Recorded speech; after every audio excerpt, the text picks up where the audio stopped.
সন্তানের মঙ্গল কামনায় আমরা মায়েরা সবসময় উদ্বিগ্ন থাকি তার কিভাবে ভালো হবে, কি করলে সে সমস্ত বিপদ আপদ থেকে মুক্তি পাবে। তো আমি যতটুকু জানি আজকের ভিডিওতে তার ততটুকুই আপনাদের সাথে শেয়ার করব। সকালবেলা প্রতিদিন যখন স্বপ্নিল স্কুলে যাই তার আগে আমি যে কাজগুলো করি, প্রথমত এই যে স্কুল ব্যাগে তাকে একটা বোতল জল দিই। আর যে কাজটা করি, এই যে আমাদের ধর্মগ্রন্থ গীতা, তো এই গীতাটাকে ওর ব্যাগের মধ্যে সবসময় আমি দিয়ে দিই। আর যেহেতু টিফিন থাকে, আমিষ জাতীয় খাবার থাকে অনেক সময়, তো সে কারণে এটাকে হচ্ছে এইভাবে পলিথিনের মধ্যে পেঁচিয়ে স্কুল ব্যাগের মধ্যে দিয়ে দিই। আর এই গীতাটাকে আমি কখনোই বেরো করি না, মানে ব্যাগের মধ্যেই থাকে। যখন ব্যাগটাকে ধুই বা পরিষ্কার করি তখনই গীতাটাকে বেরো করি। তো আজকে আপনাদেরকে দেখানোর জন্য আমি আর কি বেরো করেছি। আর আমি এর ব্যাগের পিছন সাইডটাতে দিই, যেখানে একটা ছোট্ট পকেট মতো আছে, তো ওখানে দিয়ে দিলে গীতাটা আর বের হয়ে আসবে না। যদি আপনারা দিতে চান তাহলে ব্যাগে যদি এই পকেটস ব্যাগ না থাকে তাহলে এই পলিথিনের মধ্যে করে একটা রাবার দিয়ে পেঁচিয়ে দিলেই কিন্তু সেটা আর খুলে বের হয়ে আসবে না। তো সব কিছু ঈশ্বর বা সৃষ্টিকর্তার হাতে। তো যতটুকু নিয়ম আমরা জানি যদি একটু মেনে চলি, মনের মধ্যে একটা শান্তি বা স্বস্তি কাজ করে কিছুটা হলেও।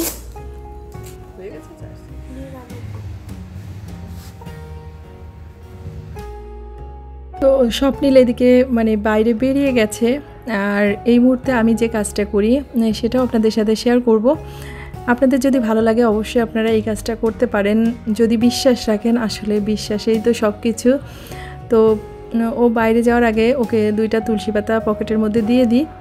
যদি পকেটের মধ্যে তুলসী পাতা থাকে তখন আর দিই না, যদি শার্টটা ধোয়া থাকে বা পকেটে না থাকে তখন তুলসীর পাতাটাকে তুলে মাথায় একটু ছুঁয়ে তারপর পকেটে দিয়ে দিই।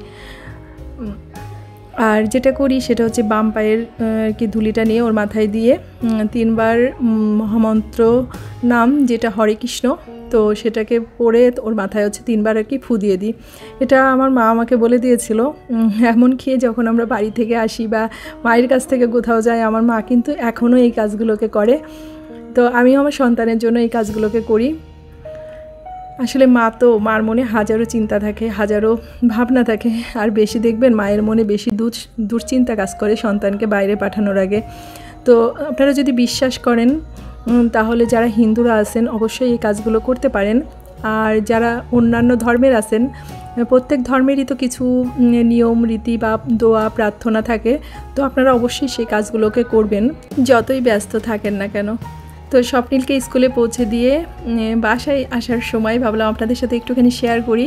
গত 2 দিন আমাদের এখানে নেট ছিল না, মানে বিদ্যুতের লাইনটা ঠিক করেছে, আর যত ইন্টারনেটের লাইনটা ছিল বা টিভির যে ডিশ লাইন ছিল সে সব কিছু কেটে দিয়ে গেছে। তো দেখেন কি অবস্থা।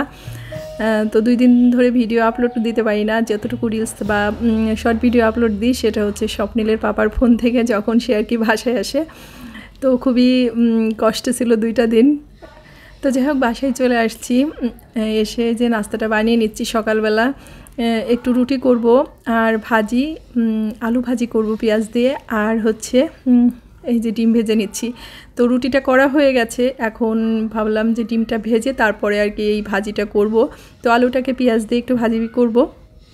পেঁপে থাকলে পেঁপেটাই দিই, আলুটা খুব কম আর কি দিই, কারণ স্বপ্নিলের পাপা আলুটা খুব বেশি পছন্দ করে না। তো পেঁপেটা শেষ হয়ে গেছিলো বাসায়, তো সে কারণে শুধু আলু আর পেঁয়াজ দিয়ে একটু ভাজি করে নিব। তো যাই হোক এদিকে স্বপ্নিলের পাপাও চলে আসছে, এখন ওকে নাস্তাটা দিয়ে দিব। তো আজকের ভিডিওটা এ পর্যন্তই। সবাই ভালো থাকবেন, সুস্থ থাকবেন, আর অবশ্যই সাবধানে থাকবেন।